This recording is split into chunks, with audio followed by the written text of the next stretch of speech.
Good evening. இன்றைக்கு நாங்கள் பார்க்க போகிறது உவர்மலை விவேகானந்தா கல்லூரி கொரோனா விடுமுறை கால கணிப்பீடு. சரியா? இது 2020ஆம் ஆண்டு கணித பேப்பர். அதுவும் தரம் 3. ஃபர்ஸ்ட் நீங்கள் உங்களோட சுட்டெண்ணை போடணும். எந்த பேர்? கஷ்வந்தி. உங்களோட பேர் என்னென்னு எனக்கு தெரியாது. இதுல நேரம் 1:30 மணித்தியாலம். உருக்களை எண்ணி எழுதுவோம். சரியா? இப்ப ஒரு பூச்சாடியில 2 பூ. அப்ப 1 2 3 4 5 6 7 8. 8 பூச்சாடியில எத்தனை பூ இருக்குன்னு பார்ப்பேன். 2 4 6 8 10 12 14 16. இதை நீங்க ரெண்டு பார்க்கலாம். ஆனா இதுல செய்கவழி போடக்கூடாது. 2 தான் போடணும். ஏனென்றா இது முதலாவது பாடமா வருது. அடுத்த கேள்வி 5 10 15 20 25 30 35 கூடுது. அப்படின்டா மொத்தமா 4 7 இருக்கு. 7 5 35. சரியான விட 35. அடுத்த இதை நீங்க கவனமா எண்ணணும். 1 2 3. முதலாவது லைன்ல 3, 2வது லைன்ல 6, 3வது லைன்ல 9, 4வது லைன்ல 1 இருக்கு. அப்படின்னா 10. 10 மாதிரி 1 2 3 4 5 6 இருக்கு. அப்ப 60 விட எண்களில் எழுதுவோம். சரியா? 29. 29. 2 போட்டு 9 29. 84. என்ன? 84. 8 போட்டு 4 போட்டா 84. 79. 79. 79. 70 போட்டு 9 போட்டா 79. 47. 4 7 போட்டா 47. 96. 96. அடுத்த எண்களை எழுத்தில் எழுதுவோம். இது நீங்க கவனமா பார்க்கணும். ஒரு பிள்ளை விட்டாலே மார்க்ஸ் போயிடும். சரியா? 1க்கு 5 நாளும் இத்தனை மார்க்ஸ் தெரியல எனக்கு. மொத்தமா 13 புள்ளிகள் இருக்கு. இதுல 69 69 99 99 53. எப்பயுமே 3 4 வந்தா தூண்டு முடியும். 19 33. அடுத்துக்க போவோம். அடுத்த கல்விக்க வெற்றிடங்களை நிரப்புவோம். எண் 10கள் 1கள். எண்ணில 10கள் 1களை பார்க்கணும். 10கள் வந்து 40, 1கள் 0. சாரி பிள்ளைகள். 10கள் 79ல 10கள் 7, 1கள் 9. 32ல 10கள் 30, 1கள் 2. 21ல 10கள் 2, 1கள் 1. 96ல 10கள் 9, 1கள் 6. இப்படியே லைனுக்கே போடலாம். ஓகே?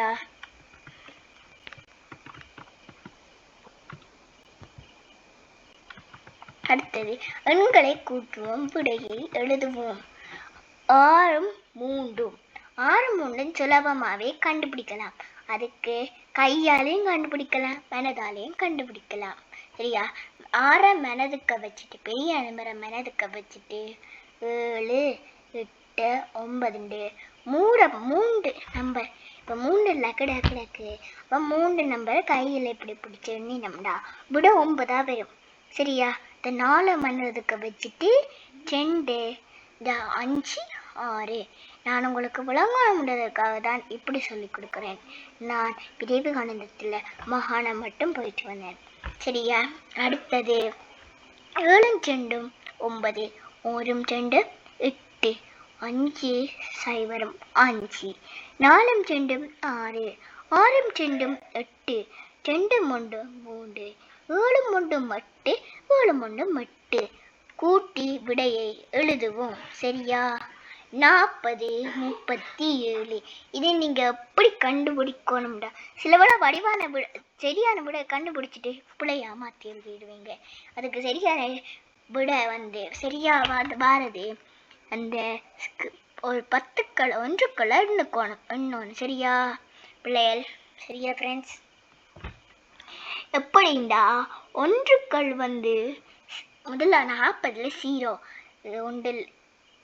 40 0, 37 7. சரியா? அப்ப 0 மேலும் ஒரு பெட்டி தள்ளி 7 போடணும். 4 3 7. சரியா? 5 3 ஒரு பெட்டி தள்ளி போடணும். 5 4 9. 7 5 9. சரியா? 5 4 9. 7 2 9. 8 3 9. 2 3 5. 8 3 9. 8 1 மட்டும் 9. அடுத்தது வசனங்களை எழுதி கூட்டுவோம். ஒரு தட்டில் 27 வெள்ளை பூக்களும் 42 சிவப்பு பூக்களும் உள்ளன. வெள்ளை தட்டில் உள்ள வெள்ளை பூக்களினதும் சிவப்பு பூக்களினதும் எண்ணிக்கை ஜாதி. இப்படி கேட்டா கூட்டணும். சரியா? இப்ப வித்தியாசம் ஜாதிண்டா கழிக்கோணும். வீதம் வந்தா பெருக்கோணும். சரியா? ஃபர்ஸ்ட் வடிவா வாசிக்கணும். தட்டில் உள்ள வெள்ளை பூக்கள் என்று போட்டுட்டு 27.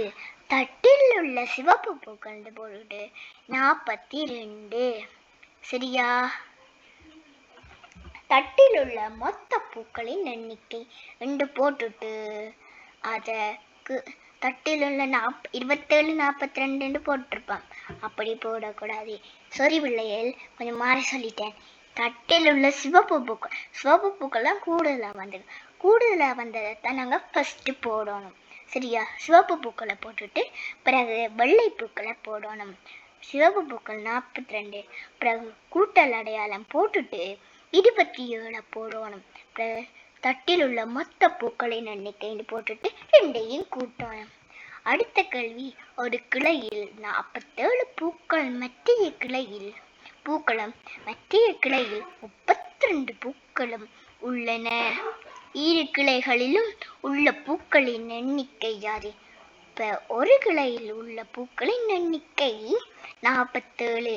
இப்படி டேஷ் போட்டுட்டு இன்னொரு மத்திய கிளையில் உள்ள பூக்களின் எண்ணிக்கை என்று போட்டுட்டு டேஷ் போட்டு ஒரு கிளையில் 40, இன்னொரு கிளையில் 30. சரியா? இரு கிளையிலும் உள்ள மொத்த பூக்களின் எண்ணிக்கை போட்டுட்டு 2ஐயும் போட்டு கூட்டணும். 2ஐயும் போட்டு கூட்டினா 7 2 9, 4 3 7. அது மாதிரி 2 7 9, 2 4 6. அடுத்த கேள்விக்கு போவோம். நடுவில் உள்ள எண்ணிலிருந்து சுற்றியுள்ள எண்களை கழித்து வெற்றிலங்களை நிரப்புவோம். சரியா? இப்ப வெளியே ஒரு இடம் பிளேனா இருக்குல்ல, அதுலதான் நாங்க விட எழுதணும். 18ல 0 போனா எத்தனை? 0. சரியா? 18ல 3 போனா எத்தனை? 5. 18ல 9 போனா எத்தனை? 9. 18ல 6 போனா எத்தனை? 4. 14. 18ல 8 போனா எத்தனை? 10. 18ல 4 போனா எத்தனை? 14. 18ல 10 போனா எத்தனை? 8. 18ல 12 போனா எத்தனை? 6. சரியா? அடுத்ததை பார்ப்போம். 12ல 3 போனா 9. 12ல 6 போனா 6. 12ல 8 போனா 4. 12ல 9 போனா 3. 12ல 4 போனா 8. 12ல 2 போனா 10. 12ல 5 போனா 7. 12ல 10 போனா 2. அடுத்த கேள்வி பாப்போம். அடுத்த சரியான விடையை எழுதுவோம். வாரத்தின் முதல் நாள். வாரம் என்னன்னு தெரியுமா? கிழமை. வாரத்தின் முதல் நாள் திங்கட்கிழமை. செவ்வாய்க்கிழமைக்கு அடுத்த நாள் திங்கள், செவ்வாய், புதன். செவ்வாய்க்கு அடுத்த நாள் புதன். வியாழக்கிழமைக்கு முந்திய நாள். வியாழக்கிழமைக்கு முந்திய நாள் புதன்கிழமை. சனிக்கிழமைக்கு முந்திய நாள் வெள்ளிக்கிழமை. வாரத்தின் கடைசி நாள் ஞாயிற்றுக்கிழமை. சரியா? உரிய மாதத்தில் பெயரை எழுதுவோம். நத்தார் மார்கழி மாதத்தில் கொண்டாடப்படும். சுதந்திர தின விழா சித்திரை மாதத்தில் நடைபெறும். அடுத்தது புதுவருட பிறப்பு. மன்னிச்சுங்க பிள்ளைகள், சுதந்திர தின விழா மாசி மாதத்துல கொண்டாடப்படும். புது வருட பிறப்பு சித்திரை மாதத்துல கொண்டாடப்படும். தைப்பொங்கல் தை மாதத்தில் கொண்டாடப்படும். சரியா? அடுத்த வெற்று அடைப்புக்குள் பொருத்தமான எண்ணை எழுதுவோம். 2 ஒரு குட்டி டெக்னிக் சொல்றேன். 2 4, 3 6, 4 8, 5 10, 6 12, 7 14, 8 16, 9 18, 10 20, 11 22. இது 1 2 3 4 5 6 7 8 9 10 11 வந்திருக்கு. சரியா? அதுவே 2 5 7 10 11 4 3 வந்தா இப்போ இரண்டாம் பாடல்ல இரண்டாம் பாடு ஈஸி தானே. அப்போ ஈஸியாக எழுதி முடிக்கலாம். அடுத்த கேள்விக்கு போவோம். கடிகாரத்தில் காணப்படும் நேரத்தை வாசிப்போம், எழுதுவோம். சரியா? நேரம் இந்த கடிகாரத்தில் 4 மணி. சரியா? 4.00 போடணும். இந்த மற்ற 2வது கடிகாரத்தில் 1.00 மணி. அடுத்த 3வது கடிகாரத்தில் நேரம் 10.00 மணி. அடுத்த 4வது கடிகாரத்தில் நேரம் 7.00 மணி வரும். சரியா? வடிவங்களை எண்ணி அடைப்பினுள் எழுதுவோம். இங்க ஒரு பெட்டி போட்டிருக்கு, அந்த வடிவங்களை எண்ணி போடணும். சரியா? இப்போ நாங்கள் ஃபர்ஸ்ட் என்ன வடிவம் கேட்டிருக்குன்னு பார்ப்போம். வட்டம். வட்டத்தில் அந்த உடல் ஒன்று இருக்கு, அதோட தலை ஒன்று இருக்கு, கண் ஒன்று இருக்கு. சரியா? அப்போ மொத்தமாக 3. சதுரத்தில் கால் ஒன்று இருக்கு, 2 இருக்கு. அப்போ 2. முக்கோணியில் 1 வால் ஒன்று இருக்கு, அதுக்குள்ள 4 இருக்கு, 5. சரியா? ஏன் அந்த மூக்கு வராதுண்டா வட்டத்தோட வளைஞ்சி வந்திருக்கு. முக்கோணம் எல்லாமே சமமாக தான் நிற்கும் பக்கம். சரியா? அப்படின்னா 5. செவ்வகம் 2. சரியா? இதுக்கு 8 புள்ளிகள். உருக்களில் உள்ள வடிவங்களை எண்ணி எழுதுவோம். சதுரங்கள் எத்தனை இருக்குன்னு. ஓகே,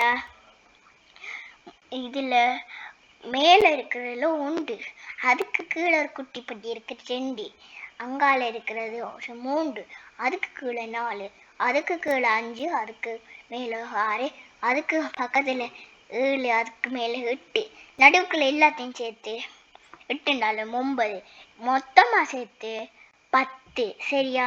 முக்கோணிகள். முக்கோணி மேலே ஒன்று இருக்கு, அதுக்கு பக்கத்துல ஒன்று இருக்கு 2, அதுக்கு அங்கால ஒன்று இருக்கு 3, அதுக்கு அங்கால ஒன்று இருக்கு 4. 4 வந்துட்டு அடுத்து எல்லாமே சேர்த்து 5. வட்டம் 4 பக்கமும் வட்டம் இருக்கு. அப்படின்னா 4. வட்டத்துக்கு நடுவுக்குள்ள ஒன்று இருக்கு 5, அதுக்கு நடுவுக்குள்ள ஒரு குட்டி வட்டம் இருக்கு 6. பிறகு ஒரு வட்டம் இருக்கு, அது 7, அதுக்கு உள்ளுக்கு ஒரு 8 இருக்கு. ஓகே, 8 வட்டம் இருக்கு. அடுத்த பாப்போம், விடை எழுதுவோம். 12 தோடம்பழங்களை இருவருக்கு சமனாக பங்கிட்டால் ஒருவருக்கு கிடைக்கும் பழங்கள் எத்தனை? இதுக்கு நாங்க பிரிக்கணும். எப்படி பிரிக்கிறேன்டா? ஈர் 12 பிரிக்கணும். ஈர் 12 ஈர் 1 வராது. அப்படின்ற ஈர் 12 பார்க்கணும். ஈர் 12 6, ஈர் ஒரு 12 போட்டு 0 போடணும். அப்ப சரியான விடையாக அமைவது 6. ஒருவருக்கு 6 பழங்கள் கிடைக்கும் என்றால் 6 பழங்கள் எழுதணும். ஒரு சொல்ல முழுசா எழுதி முடிக்கணும். சரியா? 17 இனிப்புகளை இருவருக்கு சமனாக பங்கிட்டால் ஒருவருக்கு கிடைக்கும் இனிப்புகள் எத்தனை, மீதி எத்தனை? சரியா? இதை நாங்க வடிவா கண்டுபிடிக்கணும். சரியா? ஈர் 17 ஈர 17ஆல பிரிக்கணும். அப்படின்னா ஈர் 17க்கு அடங்காது. அதுக்கு ஈர் 8 16 16 என்றாலும் சரியா? 16 போட்டு கோடுகளுக்கு போட்டு 0 போட்டா சரியான விடை அமைவது 8 இனிப்புகள் 1 மீதி. சரியா? அடுத்த கேள்வியை பார்ப்போம். திண்மங்களை குறிக்கும் திண்மங்களுக்குரிய பெயரை இனங்கண்டு இணைப்போம். சரியா? இணைக்கிறதுக்கு ஃபுல்லா விடுறேன். சரியா? இப்ப பந்துக்கு கோலம் வரும். சரியா? சதுரம் மாதிரி இருக்கிறதுக்கு சதுரமுகி, வட்டமா உருண்டு போறதுக்கு உருளை. சரியா? 4 பக்கம் இருக்கிறதுக்கு நான்முகி, கடைசியா இருக்கிறது கனவுரு. சரியா? அடுத்த அரைவாசிக்கும் நிறந்து விட்டுவோம். இதால என்னால நிறந்து விட்டேன், நான் அது திறந்து விட்ட தெரியாது. அரைவாசிக்கு நிறந்துட்டேன்டா. இப்ப அரைவாசியா பிரிச்சிருக்கு. ஒன்று நீங்க மேல நிறந்துட்டோம், இல்லாட்டி கீழே நிறந்துட்டோம். 2க்கு நிறந்து விட்டக்கூடாது. சரியா? இப்ப 2க்கு நிறந்து விட்டக்கூடாது. சரி பிள்ளைகள்? அடுத்த கால்வாசிக்கு நிறந்து விட்டுவோம். கால்வாசிண்டா 4ன் மேல் 1. 4ன் மேல் 1. இப்ப 4 பட்டியா பிரிச்சிருக்கு. 4லையும் ஒரே ஒரு பங்குக்கு தான் கலர் அடிக்கணும். சரியா? அடுத்து இப்படி 3க்கும் செய்யணும். அடுத்த படம் பார்த்து வாசித்து இடைவெளி நிரப்புவோம். சரியா? மரத்தின் வலப்பக்கத்தில் உள்ளது. இதுக்கு நீங்க மரத்திட வலப்பக்கம். சரியா? இதுக்கு நீங்க எப்படி கண்டுபிடிக்கணும்டா? இப்ப உங்களுக்கு முன்னுக்கு மரம் ஒரு ஆள் நிக்கிறீனம், இல்லாட்டி மரம் நிக்கிறீனம்டா. அவைகளுக்கு நீங்க அந்த பேப்பரை உங்களுக்கு முன்னுக்கு வச்சுட்டு இப்ப இடப்பக்கம் வலப்பக்கம் தெரியும் தானே, அப்படி பார்க்கணும். அப்படி பார்க்கும்போது மரத்திற்கு வலப்பக்கம் இருப்பது வீடு. சரியா? அடுத்த மரத்திற்கு இடப்பக்கத்தில் என்ன இருக்கு? பந்து உள்ளது. மரத்திற்கு முன்பக்கம் பூச்சாடி. சரியா? பூச்சாடி இருக்கு. அடுத்தது மரத்திற்கு பின்பக்கம் பூனை இருக்கிறது. சரியா? அடுத்த கேள்விக்கு போவோம். சரி பிள்ளைகள், ஒரு வழியா பேப்பர் முடிஞ்சிட்டு நான் உங்களுக்கு இவ்வளவு ஹார்ட் ஒர்க்கிங் பண்ணி இந்த பேப்பரை போட்டிருக்கேன். ஒரே ஒருக்கா லைக் பண்ணி சப்ஸ்கிரைப் பண்ணுங்க. நான் தான் HT லிட்டில் சிஸ்டர். தேங்க்யூ. இதை பார்த்த எல்லாருக்குமே தேங்க்யூ.